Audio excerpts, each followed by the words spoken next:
Alright, hello everyone. So it's Wednesday and no snack first box. I'm gonna be emailing them to see what's going on. So Resident Evil DLCs. Now this goes up to Separate Ways remake for Resident Evil 4. So I think that's up to date because obviously Resident Evil 9 Requiem hasn't got DLCs, but it has got a mini game. It doesn't really count as a DLC though. So yeah, we are going to do this. Now, first things first, we have, let me just check my audio levels here, this one. Banned footage 1. Oh god, this is from Resident Evil 7. We got tape 1 and 2 here. God. That's the thing, because I think they're both kind of in the same league. Mainly because they have, I think both has story DLC for Resident Evil 7. Also, I love how they got S and S Plus tier here. Like the newer games have S and S Plus. I think some has SS Plus. I'm not quite sure.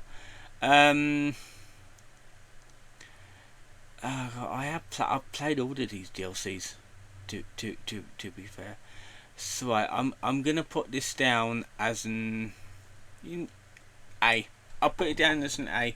Now I'll probably do the second one for A as well. However,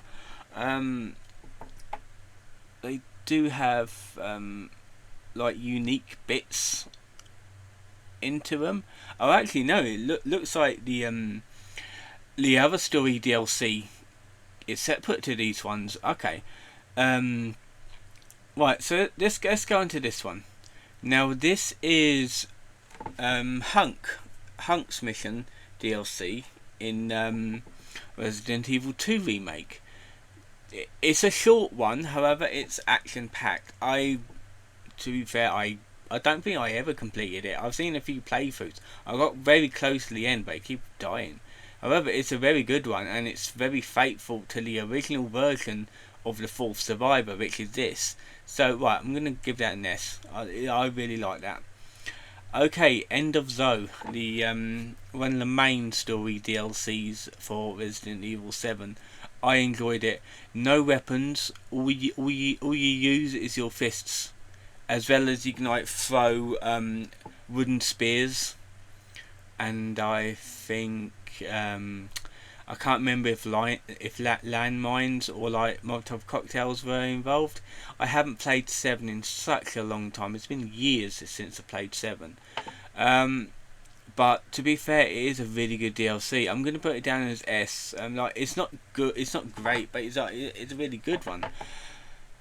Now, Resident Evil Revelations 2 DLC. Oh god, I forgot the name of it. I know what the DLC is about. It's basically it's a prequel portion of the main game where Natalia goes and has to go back like through the island and meets up with Barry from Barry's beginning section. It's basically stealth. That's all it is. Stealth, and I think you can like throw bricks to distract enemies. That's the thing. It's stealthy, so I'm not really keen on it. I'm gonna like put it down as B. However, it is needed for the story. Okay, banned footage 2, volume 2. I'm gonna put it down as A again. Yes, it does have like proper DLC, like story DLC, but I don't really remember much of it. Like I don't really remember playing much of it, but some was like mini games and stuff. Resident Evil 5 DLC, Lost in Nightmares. Now this, to be fair, I love this one. This is really good. It's not really action. Obviously apart from the end fight with Wesker, but it is really good. I'm going to put it down as an S. Ghost Survivors. Now this is more of a mini game from Resident Evil 2 remake. I have played Ghost Survivors.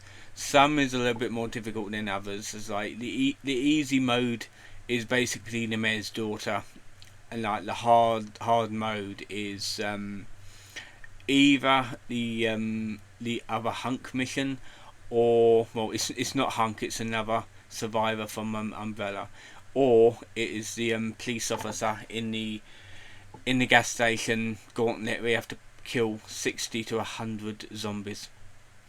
Yeah, I'm gonna put it down. It's entertaining. It's like good replayability, but I don't think it's like that great. So I'm gonna put it down as an A. Resident Evil 7, Not a Hero. Now this is the action-based DLC of Resident Evil 7. It's basically fake Chris Redfield wants to capture Lucas to bring him into Creston, and basically has to fight him and kill him at the end. Really good. It is really good, and it's a lengthy one. It's quite lengthy DLC. I really enjoy it. I'm going to put it down as S++. Right, now I'm going to go till the end because I don't want to do Separate Ways remake yet. I'm going to do Separate Ways original first. S++. It's like really good. It's like excellent. It's basically what Ada gets up to in the original Resident Evil 4, like behind the scenes, like what Ada gets up to while Leon is looking for the President's daughter. Excellent, really good. It's like proper, really nice. Now, let's do the village. Let's see. No, wait a minute. I'm gonna jumble them up a little bit. We're gonna do Resident Evil 5 Desperate Escape. Desperate Escape is more action based. It's more action based than Lost in Nightmares. I've completed it a couple of times. The ending is basically a gauntlet of enemies you have to fight, and then it turns out that the adds a few minutes because the helicopter needs to circle round. Oh dear, I'm gonna put it down as an S. It is good. It's not as great as the S+ tier though, unfortunately. Resident Evil Revelations 2.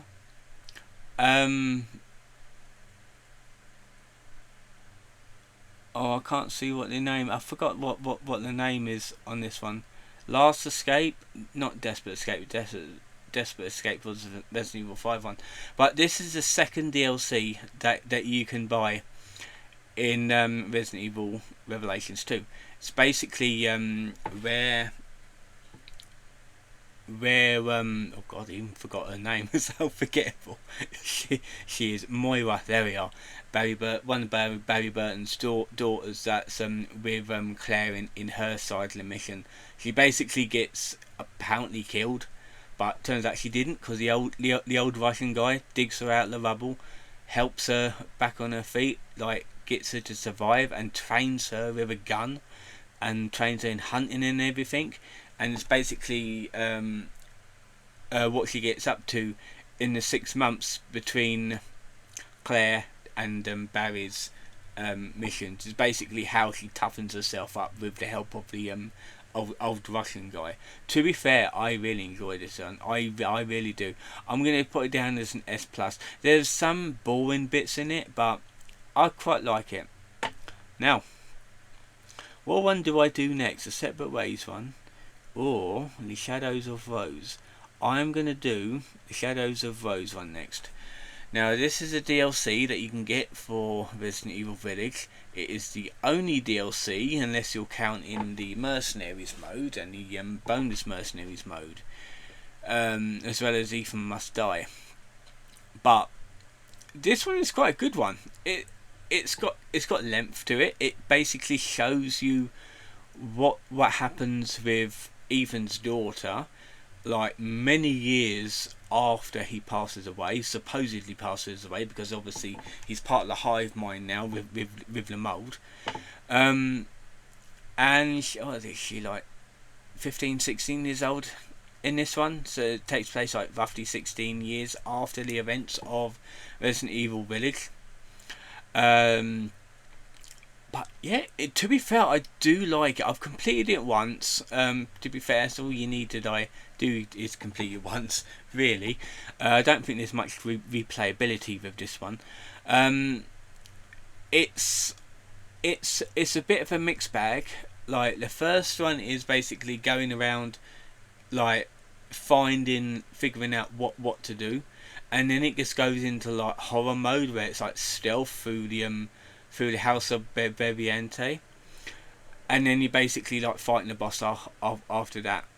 Because I thought each section was going to be based on the houses, because like the first section is based on Castle Dimitrescu, the second one is based on House of Beviente. I really thought that the Moreau section was going to be in there, as well as the Heisenberg section. I really thought that they was going to try and incorporate them, but unfortunately it was only the first two sections of the game that they incorporated for it, which is unfortunate, but it's okay. However, I'm going to give this an A. I'm not going to get it any higher because I enjoyed it, but it wasn't as great. However, Separate Ways, the remake, Resident Evil 4 remake, that deserves to be put into S Plus because it is the best one. I love it more than anything of the of the other DLCs. It's basically a more fleshed out version of Resident Evil Separate Ways original. However, unfortunately, they got rid of the battleship, the battle boat section, but they replaced it with another plot of land where you have to do a side mission for Wesker. Yes, Wesker is in this one, and he's basically in it like in person as well, which is really good. So I'm glad like they included him in it like properly now. So yeah, and to be fair, it's long. Like the game, like the DLC is quite long, longer than the Shadows of Rose and longer than the original Separate Ways, and especially longer than Not a Hero. It's like it's really good. It's really proper, and there is replayability in it as well, which is excellent. So yeah, that'd be it for this tier list. Looking at it, yeah, I think I'm gonna leave it as that. I'm not gonna change anything. Yeah, that the B tier one, I really don't enjoy stealthy stuff, really. So yeah, I think that'll be it for today's video.